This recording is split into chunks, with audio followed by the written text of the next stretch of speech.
एक बार यहाँ पे ना वो ये कर दो।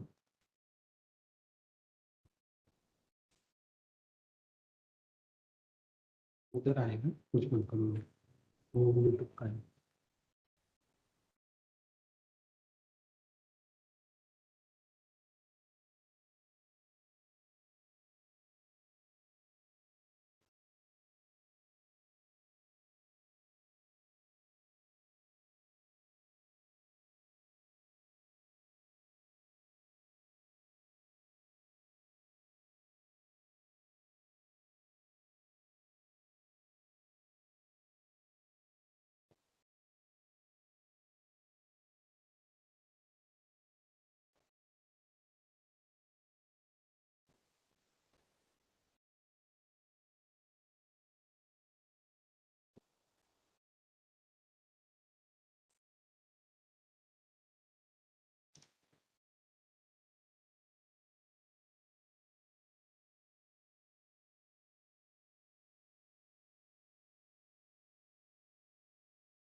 I think we are all set to go, right?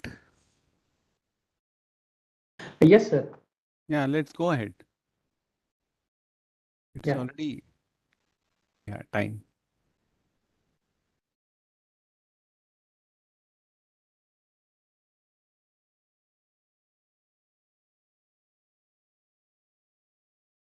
So you will start, or I just introduce and then we'll get ahead. Yeah, you can just announce that this is the session and uh, you can just send it over to me Okay. and Okay.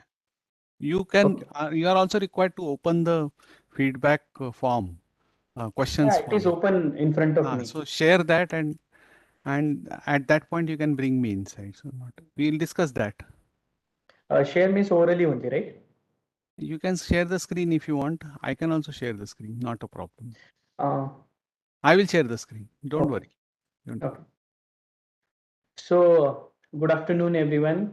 Uh, this is the first live YouTube live session for learner-centric MOOC, means designing learner-centric MOOC course, which is a 4-week course offered on NPTEL SWAYAM portal. So course instructors are Professor Samir Sahasrabudhe, Professor Jay Krishnan, and Professor Sahana Murthy. Professor Samir is from IIT Gandhinagar. He was there in IIT Bombay Educational Technology Department for more than a decade. Then Professor J.K. sir, which is Jay Krishnan sir, he's also alumni of Educational Technology Department at IIT Bombay. He is now senior scientist in NPTEL at IIT Madras. And Professor Sahana Murthy is very experienced professor in IIT Bombay Educational Technology. So they are the instructors. You must have seen multiple LEDs by them and their interactions. So this is the first live session we are having about your basic queries. There are not many queries in the response form.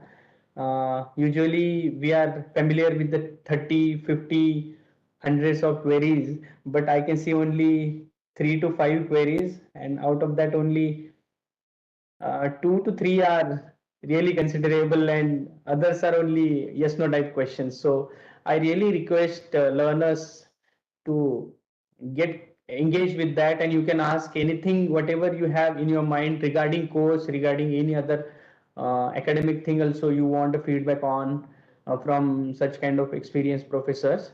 So that is there. So I hand over mic to Professor Samir Sahasrabudhe, and we can Yes. start. Thank you. Okay. Thank you, Vishwas. So we are in the third week of the course, which means that we have only 1 week to go now, as far as the content is remaining. We were not sure about the feedback, so we decided to kind of slightly push our live session. But now I can see that the discussion forum is picking up now. We have more than 120 participants on the discussion forum, which is not a very exciting number given the number of registrations for the course being 1200. So, but it is exactly in the limits of what is a worldwide average of a MOOC, like 10% of activity. So it is true to that cause. On the other hand, the number of people who have solved their first assignment uh, is 231 according to the data that I have here. So what happens, what does that mean? That means we have uh, some more people now who are interested in knowing about uh, what all will happen in the course. They are interested in getting the certification of the course and they are trying their uh, level best to uh, get get their assessment done. Okay, so now once we know this part, I think you can see the screen shared, and I am just going to actually have another window actually open, which is uh, where we can actually see. Okay, let me just stop sharing. First, let me get the questions right. Probably just let it just have the questions first. Probably. Okay. So, oh, sorry, this is not the one. The questions are.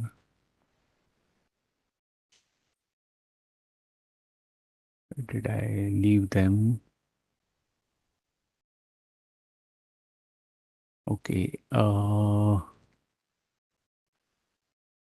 think I closed that by mistake. Okay, let me just get.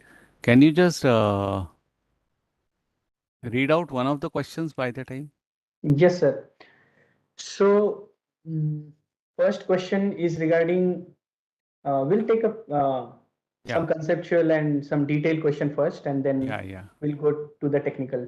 Okay. So, if you look at the fifth row, which is yeah, whether any other courses to yeah, be done, that one. yeah. This one. Ah, Yes. So whether any other courses are to be done for the knowledge which we got in this MOOC is sufficient, or we need some more courses in order to make a MOOC. That is a question by Dr. Radhika. And I must say, I have seen Dr. Radhika being quite active on the discussion forum. So it is only appropriate that she has a nice question here. Uh, and the question is basically like although it can be a yes or no question, but it has a very potent answer also. For example, when you say that we are creating a course on how to design learner-centric MOOCs, and we create a 4 weeks of content and we put it up on Swayam, and then everyone is taking it. It is just a primer.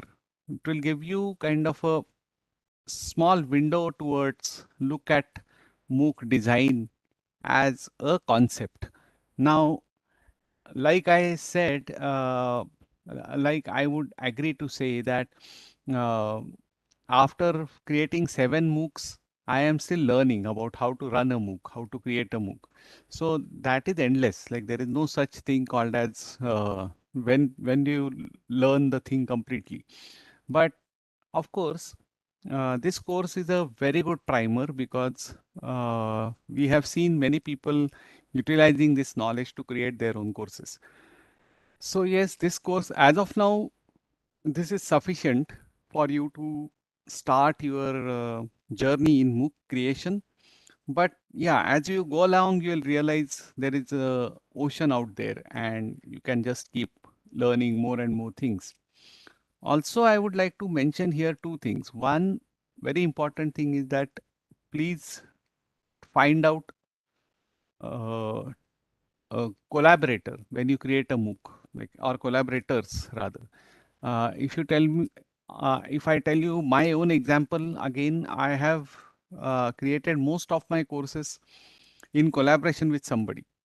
I hardly have created a course on my own. I think only one course I have created, which is kind of created by single person. Otherwise, most of the courses that I have created are a collaborative effort, and I realize over a period of time that it is only collaboration that will bring out the best. So that is the first suggestion. The second suggestion, of course, is uh, uh, try for a very small course. Like don't try a 14 weeks course or something. Try a short course. There are 2 reasons. One is it is great to create one because it is short. Second, the acceptance from the learners is also very high. And this is the worldwide statistics that shorter courses are preferred by learners worldwide.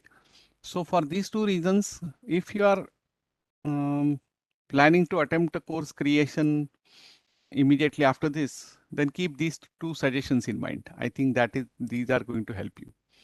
So that would be my answer. If anybody else wants to add anything, Abhishek is with me. Abhishek is a discussion forum moderator. I'm not sure whether his audio is connected right now. I tested some time back.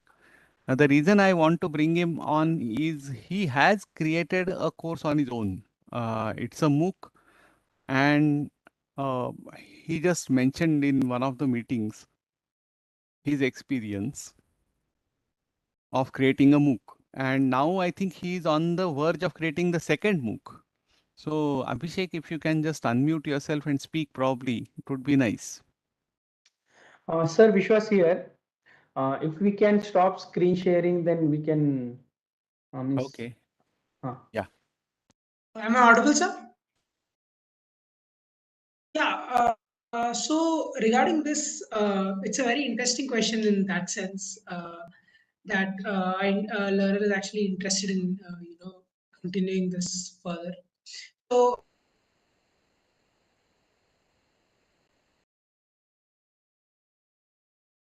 it is. Am I audible now? Yeah, you are audible. So keep the video closed. Probably Yeah. it is creating a problem. Yes, sir. So I agree with the point you made regarding collaborations, especially, and but yeah.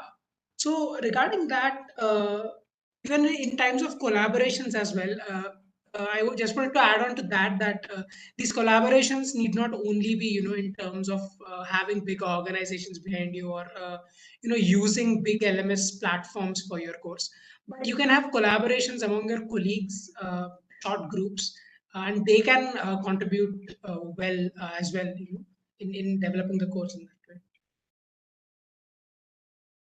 Yes, very true. And what about keeping a course short? What are your observations?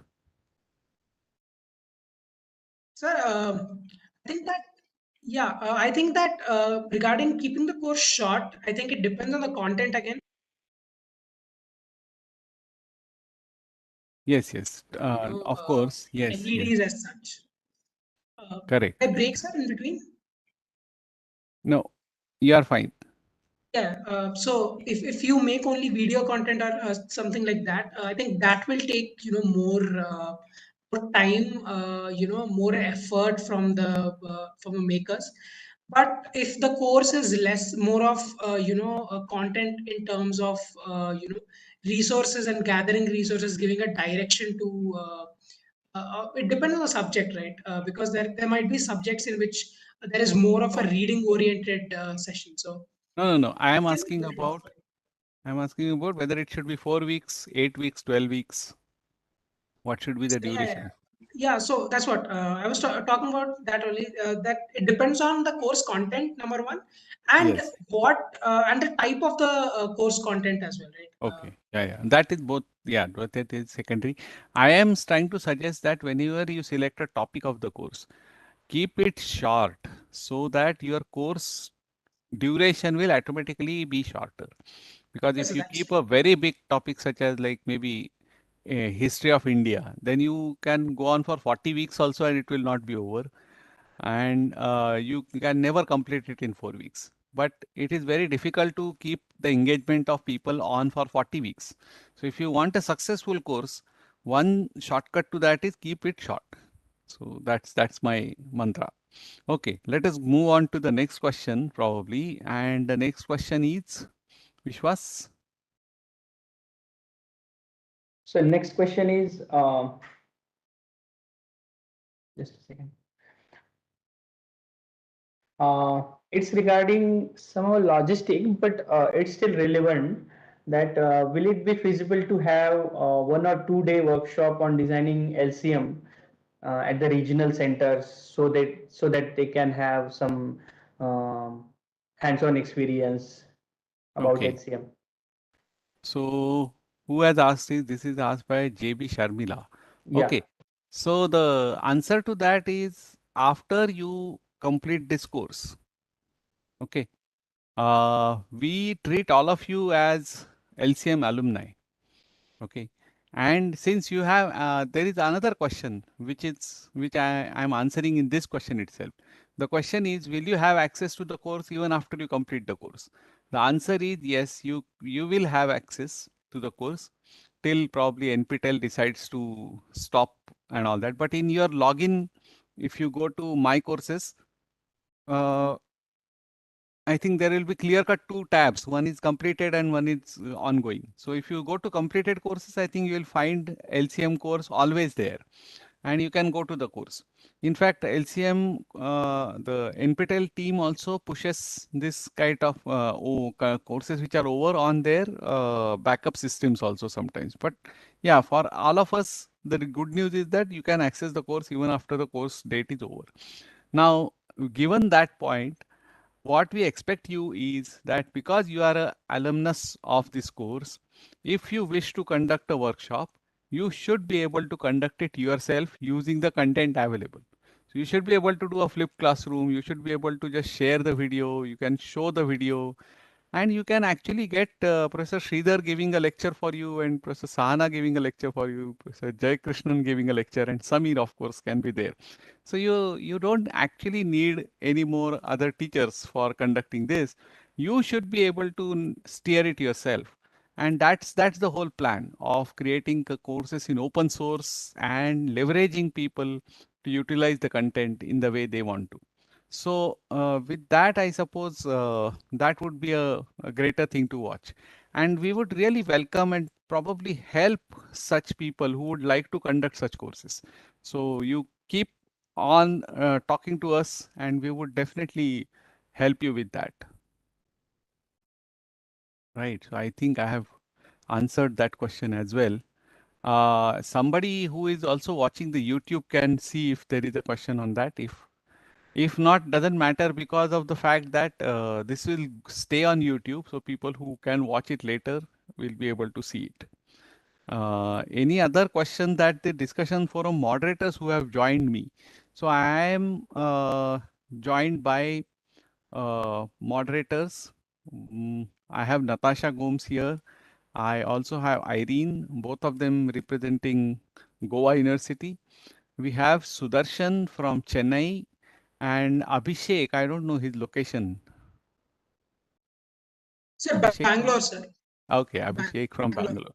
Okay, so what we have here is people from definitely 4 places, mostly southern India, joining us. And then we have Mumbai at in the form of Vishwas, and then I am talking from Gandhinagar as of now. So yeah, so we have, so if any one of you has something to ask, most welcome. You can unmute and ask. Hello, sir. This was not posed as a question, but I think this had the potential of becoming a question. I was about to put it in the forum, but I didn't. So one of the participants during the introduction had asked about how this course, wanting to use this course as a course for subjects that require physical activities basically.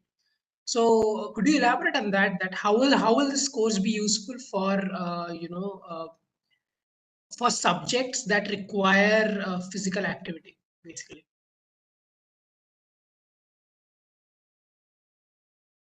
I would request Natasha to answer this, because she has been teaching a course in her classes.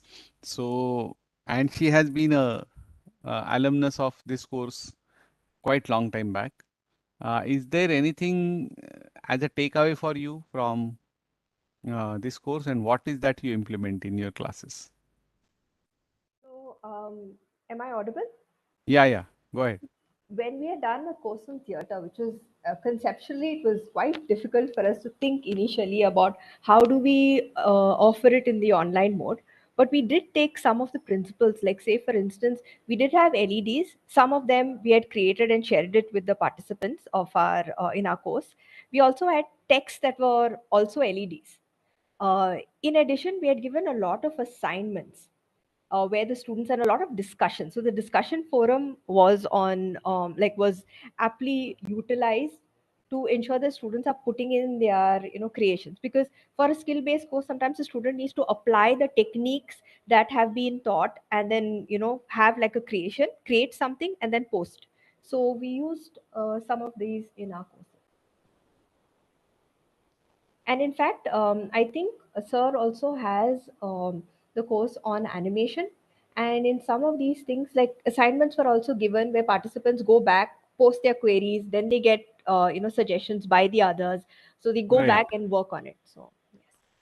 Yeah. b- uh, Interestingly, another point which was like asked by Abhishek is, how do you use this in your classroom, not in online mode? Yes, that is super simple because once the content is already created, you can have like a flipped classroom method where you Okay. can certain concepts you can give the students to watch at home, and then you come in class and practice it because students actually need support while practicing it. Input. And you may not be required to design a separate activity because you must have written LBDs already, Absolutely. and you can just take some of those. Yes. No, on the other hand, if I give you like a bird's eye view, I think all this is possible because LCM is only kind of a instantiation of active learning principles in the classroom. Whatever we do in the class, like we have a kind of think, pair, share in the class, is kind of created in a online manner with having a reflection spot, right? Learning by doing, of course, we have implemented, but all these are, uh, in my opinion, are examples of the techniques used in the classroom under the bigger umbrella of active learning techniques. So, mm, there is absolutely no kind of migration problem. Like if you have been teaching online course with LCM, or you have learnt LCM, and then when you want to go back to the classroom, I think it is kind of very straightforward because you can just adapt multiple things from your learning here. So that's how I look at it. Yeah. Anybody else has a query? Uh, No, I don't have query, but I wanted to add in this response. So most of the classes now means after COVID happening very hybridly. We can say that some participants join from online, some are there in face-to-face mode. So there is a hybrid setup. So facilitating activity for face-to-face learners as well as hybrid learners becomes challenging. But LCM is kind of a solution for that. Means if we can, we means if teacher can adopt any kind of tool such as Mentimeter, Padlet, or anything, so that the learners who have joined online are also engaged, and one shared screen in the face-to-face class shows their responses as well as they're putting their responses on that. So it becomes very simple, and LCM is kind of giving a solution for the situation also. Another thing for teachers, because why I am targeting teachers, because in this course there are a lot of teachers and they are contributing to discussion forum very actively. So teacher have limited energy but unlimited tasks. So to save energy, once they record the LED and once they set up the reflection spots, identifying pause points, and using H5P or any other tool which is suggested in LCM, so they can reuse that resource multiple times. So the energy is saved. Means it is like a programming: create once, use many. Likewise, so and almost every educational institute nowadays use the Moodle kind of thing, LMS, or the Google Classroom kind of thing, like a free LMS is almost available for all. So that is there. So they can integrate all the resources plus the activities under LBD, and the extra resources as per the targeted learners are always there. So they can use this thing as per their requirements so that they can customize this thing. So that is the beauty of the LCM. okay. Uh, So since we will not have too many people watching this, but because we are going to put this as a content later on, maybe what we should do is also announce the last date for examination registration. What is that date, Vishwas? So just give me 2 minutes again. Okay, I'll Okay. verify. By the time By I'll just then, suggest that. we have one question in the YouTube chat, which is how to achieve a hands-on skill uh, objective in hybrid learning model or course from MOOC. How to achieve hands-on skill in hybrid learning model. Okay. Yeah. So maybe you are asking the right person because I've been teaching a course on animation, which is a out and out skill development course in a MOOC platform for last 5 years.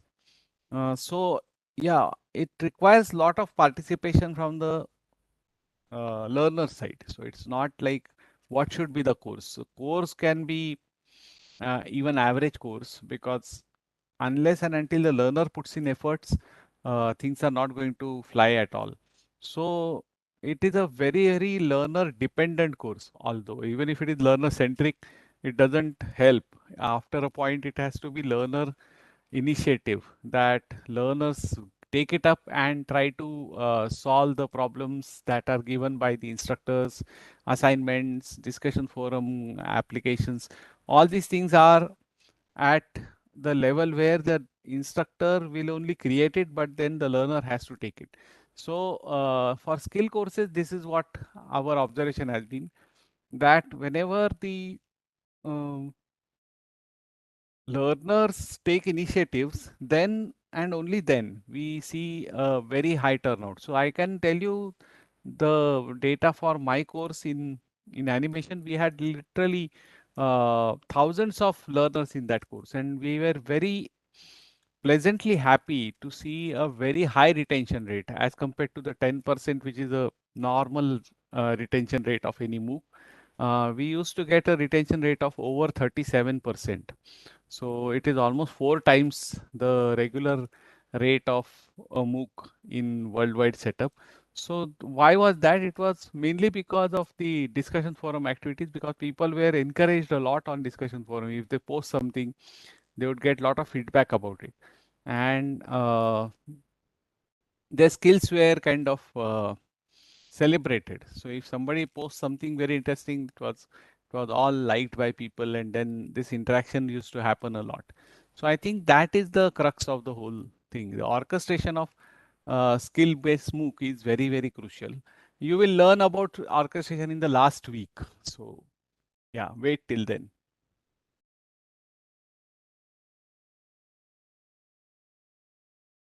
Uh, I think we can expand on this question as well. So, in the liberty, I would like to expand on this question. So, Go ahead. learners learning a skill is one thing. Second is the teacher knowing it, right? How the teacher knows it is via the quizzes and the tests and the assignments as well. So, in a skill-based course, how does the teacher actually assess the student, especially in online mode? So that is where what we utilize, or we take help of two things. One is peer evaluation, and other one is creating rubrics. So for example, in my course, when we ask everyone to submit a 20-second animation clip, then physically, it is not possible for me to go through 11,000 participants who are posting. Maybe even if we say 40% are active, still it is a huge number of around 4,000 people posting it. 4,000 is a very high number. So we created a rubric for people to evaluate the submissions. And if they had certain things, because we are not getting into the objectiveness of it, like whether you have created a human character with 2 eyes and 1 nose and 2 ears and all that, we were not looking at that. We were constantly looking at the skill part of it, like can you animate, have you put the mostly ours was a, I jokingly call it characterless animation, because we never had human characters, human or animal characters in it. We normally used objects, But whether the object, like it's a ball bounce or it is some other object which is moving around, how is it looking was more important than actually carrying out a stepwise description. In the explanation video also, we had just given some principles and we had told a complete free hand for the participant that you can just go and explore. But the challenge was, or the major criteria was that they have to post it on the discussion forum and evaluate somebody else's in order to learn from each other. Like if I have done the good lighting in my submission and somebody has done good texturing in their submission, probably they both should know each other and they should try to solve it together. So that is the idea here.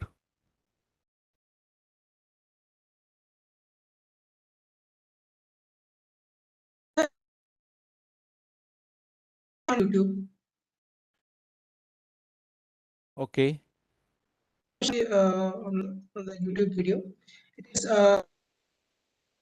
like to know your opinion on the flexibility of MOOC or hybrid learning model for software related subjects like computer science and stream like mechanical engineering. Yeah, a lot of people ask me about, like, is there a definite list of courses or subjects that mm, MOOCs can cater to? And I don't really have a kind of ready-made list for you. Like these subjects are useful in offering course, or these subjects are not great for doing this. If you look at the worldwide scenario of MOOCs, then each and every subject is being tried out. People are experimenting with subjects and topics. So I don't think so. Till such time that you have a smaller domain, like, or a topic which will hold the attention of the audience, I think we all are fine. It will not have any barrier. Okay, Vishwas, are you ready with the deadline of registration for exams? Yes, yes. It's 17 Feb up to 5 p.m. Okay, so we have like only like 7, 8 days from now, and those people who want to convert their efforts to a certificate mm, can basically go ahead and register for the exams and pay the fees. I think it is on what date? 26th March.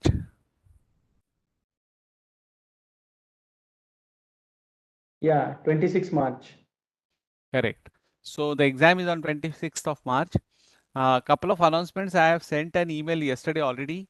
We have week 3 and week 4 going on right now. Week 4 is to be coming up now, but the content for week 3 is already open and you can all have a look at it. Try and solve both the quizzes of 3 and 4 because the um, I think eligibility for examination is also about 50% of marks or 40% of marks. It's I think 40% of marks, and also 3 of the courses should be attempted. 3 weeks of the course should be attempted. So please have a look at these guidelines. If you have a query, please post it on our discussion forum. Our moderators will give the appropriate answer to it. That is the first part. The second part is all of you are trying hard to cope up with the various content and also eager to try it out in your own courses. Again, our moderators can help you. We have people who have already created LEDs, like we have Sudarshan, Irene, Natasha and Abhishek in this particular window, but there are many more in the discussion forum that you must have seen already. So if you have any queries anytime, you can post it on the forum and I think we should be able to answer them. So that's what it is from my side. So I want to ask you one question though. So a lot of times when I meet people who've done the course or are doing the course, they say they know the subject matter, and now they are doing the videos. They understand the important principles of learner centricity, but the question always remains: how do you take the first step? Now, considering that you've done multiple MOOCs, and even Abhishek is here, he's doing a second MOOC now. Would you like, what advice would you give people who are just starting off?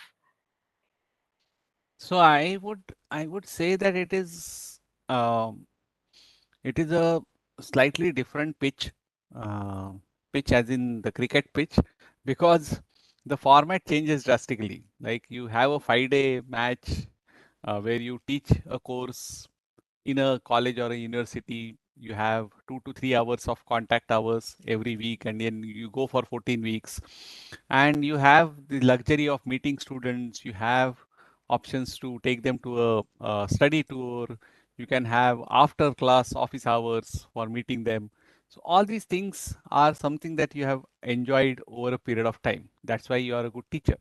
Now, moving from this scenario to a very close scenario that I am actually teaching a microphone and a camera and no student in front of me, or having a discussion forum where I don't know who will join in and what will be the questions asked, to a situation where I don't know whether they will have the prerequisites required for the course, or they may ask me some question which is way beyond even the start point of the course. So this is a slightly different pitch.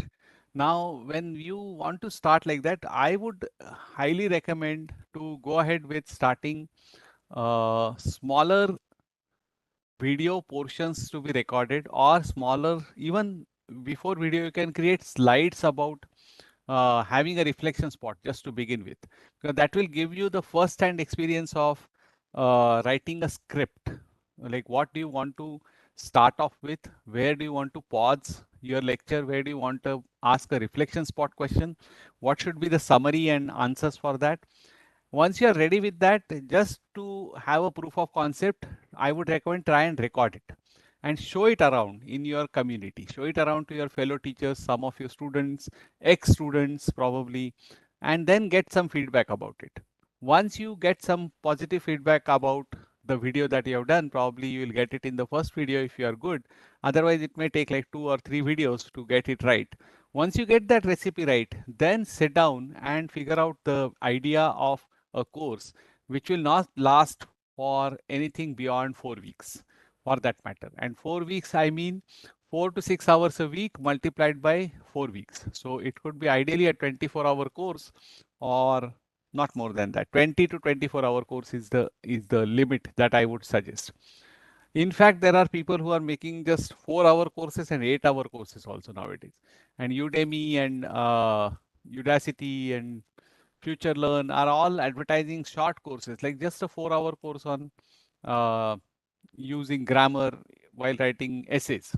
So that's this kind of courses are in demand, and uh, very much modular for giving the access to the learners of what pick what they want. So if that is where it has come, I would recommend go very micro on a course. Even if it is not longer, don't worry about it. You will thank me later that good that I did not select a long subject, because it's really hard to imagine all these steps. And if you want to complete a course, then go very micro is what my suggestion is. And once you have an outline of what topics are you going to cover in that particular range, then comes the secondary part of choosing the appropriate media for that. Then select, okay, this portion is best expressed in a video, while this portion is best expressed by reading about it, or while this particular portion of my course is best expressed when we have a discussion about it. Right. So identify these mediums for the content that you have, and then appropriately create content. Again, I would urge, create a community where you can get your content vetted from them, take their feedback, modify if required, and then when you are ready, then you can just launch a course. So I think that is in a nutshell that I can explain. Are you happy, Natasha? Yes, sir. Thank you so much. So there is a follow-up question regarding to this previous question is how to measure effectiveness of any MOOC course in order Wow. in order to check that I am whether it has achieved learning objective or not. Yes, so I slowly, I'm thinking that we are got into typical annual progress seminar of education technology department probably, because this is exactly the type of question. Yeah, there are various methods of testing effectiveness of MOOCs. There are multiple multiple, what we can say, constructs on which we can test it. We can test it for their performance, their engagement. There are so many things that you can figure out. You have to basically ask yourself, what is that you want to study about it?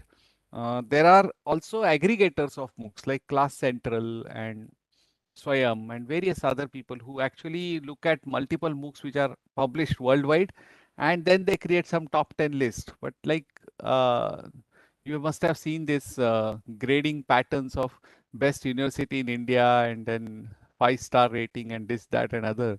So see, we realize that if we look at their objectives and then the list probably will make some sense. But in isolation, the list doesn't make any sense. So similarly, you have to decide what do you want your course to achieve, and only then you can actually probably evaluate it properly. There are lots of methods available to evaluate a MOOC. You have to choose the one that you want to evaluate. That much I can tell you. If you need something more, probably you can go to the LCM website. Under publications, we have published evaluation results of the MOOCs that are developed using LCM model. So that will give you some insight about what has happened to the MOOCs that were created using this model.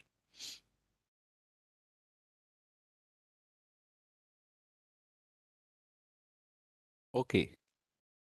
So I think if we are like, how much? We are almost 30 minutes into the whole thing, or more than that, 50 More minutes. than that, actually. Okay.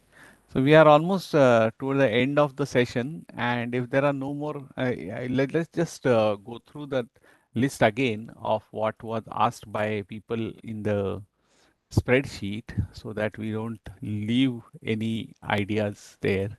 What browser is recommended for this course? Okay, so any browser will work, not a problem. Can I access the course content after the end date? Yes, you can access it later on. Whether any other course we checked that already. Will it be feasible to have workshops? Yes, we checked that already. Yeah. Can we have alternative choice-based assignments in MOOCs? If yes, how? And if not, why? As in MOOCs, we are providing choices and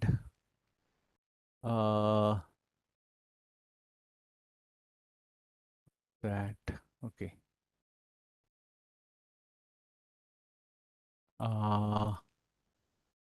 Yeah. So we had some other question here. Let me just read it out because otherwise I am not able to see it.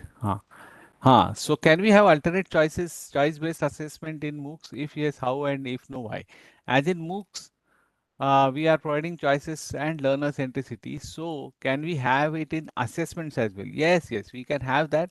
Again, like I said, this is not dependent on your choice, but most of the time, this decision is dependent on the technology platform. So what Swayam can do, Udacity can do something else, and Udemy will do something else. edX has a different platform. They have a different capability. It's high time that the software companies step up and allow the educational software to be more robust, more accommodative. Because as a MOOC creator and also as a MOOC learner, I feel there are good things in every platform, but we don't get a platform which has all the good things together. So that's that's how it is. But it is more like even consumer products, like so you like a car, but you don't like their shape, and then some cars you like the shape and you like the interior and the color, but the mileage is not very good, and then you like a couple of other things, and then you realize the price is not very good. So yeah, it's always a problem to find out all the necessary aspects in one product, and it's exactly like that. So yeah, that's, I think we have ran through all the questions which were already asked there so that we don't leave out anybody. And I would particularly thank these people who have taken, so Halima, Anita Joshua, S. Shashikala, Radhika, Sharmila, and Ashwini Vadegaonkar. all of you, thank you very much for asking your questions. We we would like you to be part of the MOOC journey as you have been doing, and also part of the discussion forum group where you have been uh, kind of posting, getting feedback, and other things. So, right. So So let's we see. have one more question on YouTube Live by Akshay Saxena. Which is your Yes. favorite MOOC course on Swayam platform in terms of effectiveness? In terms of, Effectiveness. yeah, it's a very embarrassing situation for me. Probably, I think the person who can answer best is not present right now. But I have heard, it is only based on my, not I have not taken the course, but I think ethnography course by Professor Nina Sabnani is considered as one of the best courses in terms of the quality of production and the quality of content. Like again, I said, like if I like the color and the interior of a car, I would select that car, and you may not like both the things, but you would go for mileage and the price. So it depends on what you are looking at from a course. And effectiveness of Swayam is, I think, tested by the mechanism of a very random uh, criteria, which is how many people of how many participants of the course actually give an exam. Okay. Now this is a totally different criteria, right? So what is the size of the wheels? Probably that is what is that is so different as compared to everything else. Now with that criteria, I think there are some popular courses in that domain which are very basic programming courses or probably language courses would be taken by a lot of people because you'll have a large uh, participant base for it. Like something like CS 101, which is like primary course on programming, C, programming in C or C++ or Java or Python or something like that. Probably that would be the course which will have more footfall and uh, probably completion rate would be higher because that is like a mandatory skill. So really, I don't know. Probably next week, if you happen to meet Dr. Jaykrishnan, he would be in a good position to answer, at least for NPTEL. Uh, on the entire Swayam platform, we have not seen that data. In fact, we are also eager to see the data, but we have not gotten that data. Which course has maximum engagement, right? Sudarshan, do you want to add something? Um, yes, sir.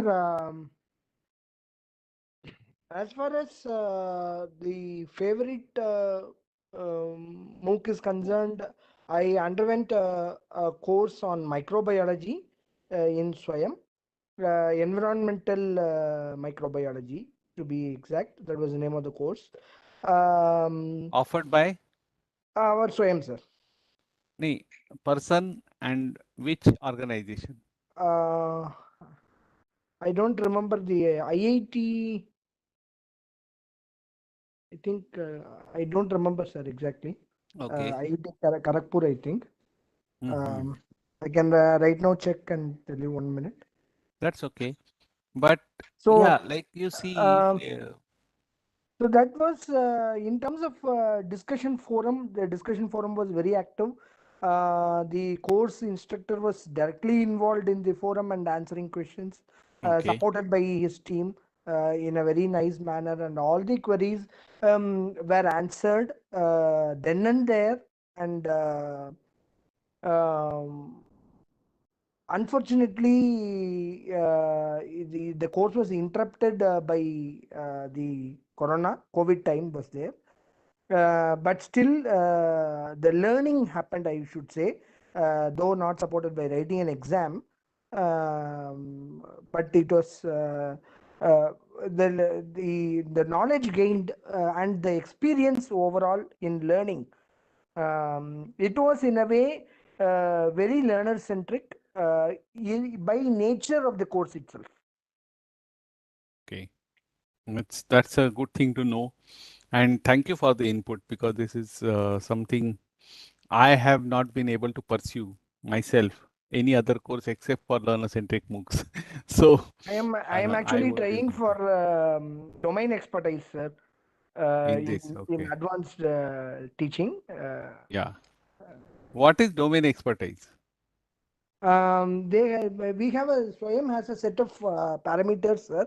We have to put in 40 weeks, depending upon the domain. We have certain weeks and certain number of core courses, certain number of elective courses. Four or five core courses we have to take, and at least two elective courses. It depends upon each domain. There is a different parameters are there, and it is in the app itself. We have various domain expertise courses depending upon our domain. I have taken faculty for experienced domain for faculty for experienced. I have taken, and I am going to complete it actually. Myself and Ambili sir from our team. So we both have done that. I believe, as far as I know. Okay. So this is another piece of information that NPTEL provides a domain certification also. So yeah, all those who are interested can follow that. So we put up some questions in the chat from YouTube Live. Okay. Oh, you have put it up on the chat? Okay, Yes. let me check that. Maybe Okay. I'll read it. Yeah. So um, question is the impact of AI tools such as ChatGPT and other AI also on MOOCs Ah, and learning. okay. Yeah. Now I don't know what has happened, but you be sitting in any meeting regarding any topic, any kind of audience, and ChatGPT will surface. That's the power of it, I suppose. But yes, so uh, yeah, I don't think so. It's a very mm, very important thing to see. Still, we till the point that we value certification and we value knowledge, I think these tools are not going to have any impact on what we want to learn. So, those of you who want to complete the course, go for an exam, and take a certificate and submit in the college and score some more API points, I think nothing will change for us on that front. In fact, as we speak, we are looking at options how to include ChatGPT in the curriculum. Like in the sense, can we design assignments where the learners would be required to take help from ChatGPT and answer it? Because it's not it's not a sensible move, in my personal opinion, to kind of look at the ways how to restrict people from it. It's a source of knowledge. Of course, you can make out after some experience. Like I met some teachers at IIT Gandhinagar who had given such a assignment. We had given a regular assignment in the class, and when they received submissions, they found out two submissions and called the students and asked them, have you used ChatGPT? And the students were stunned to know that how come the professor figured out that they have used ChatGPT. So the teacher told them that with my experience, I can figure out when the robot is writing and when the human being is writing. And therefore, he asked the entire class that those of you who have can volunteer and come back. And there was no one else actually except these two guys. So the professor is now trying to create a kind of a uh, uh, guideline maybe for the other faculty members to figure out how to. But more than that, he suggested that why don't we design activity where go to ChatGPT, download this content, and write in your own words about this thing. So should we introduce something like that? Is also under consideration. But yeah, because it is so new, I don't think so. We are ready for answering that as of now. Yeah. Anything else? No, sir, nothing more on YouTube Live. Okay. Yeah. So I don't think so. Especially the such courses of designing your own course. Even if I'm sure as a teacher, even if you ask ChatGPT to create a course outline for you on nanotechnology, you would 100% modify it once you have to actually offer it. You will not go by that. So whatever artificial intelligence will always remain artificial. So I think our contextualization and localization takes the precedence over anything else. And therefore, I think we can just look at it as a resource and nothing more. Okay. So we are at 5 o'clock. So I think we can stop here if there are no more questions. And I thank Sidhu and TRP and who else had a question? Akshay Saxena, all those guys who came online. We have taken up your feedback and we will be moving our next live session at 5 o'clock to next time, hopefully, so that we can see more people. For the benefit of all the participants, including those who attended live and those who did not attend live or could not attend live, we are going to put up this link in our course content as an additional reading viewing material so that you can take benefit of this. And yeah, keep writing to us in case you have some queries. I would be delighted to answer it with the help of the excellent team that I have here, and you can see most of them: Vishwas, Irene, Natasha, Sudarshan, Abhishek, and all the discussion forum moderators who have been answering your queries relentlessly, be it day or night. And people on travel and during their journeys, whether it is a train journey or a flight or whatever, they have been just posting answers to your queries, which is very good to see. And I think if you keep the enthusiasm in the same manner, probably we'll have a good community as the outcome of this particular course in 2023. So thank you for joining. I think we can sign off now. Vishwas? Yes, sir. Okay. Yeah, great. So if there are no more questions and comments, I think we can just log off from the meeting as of now and see you next time. Yes.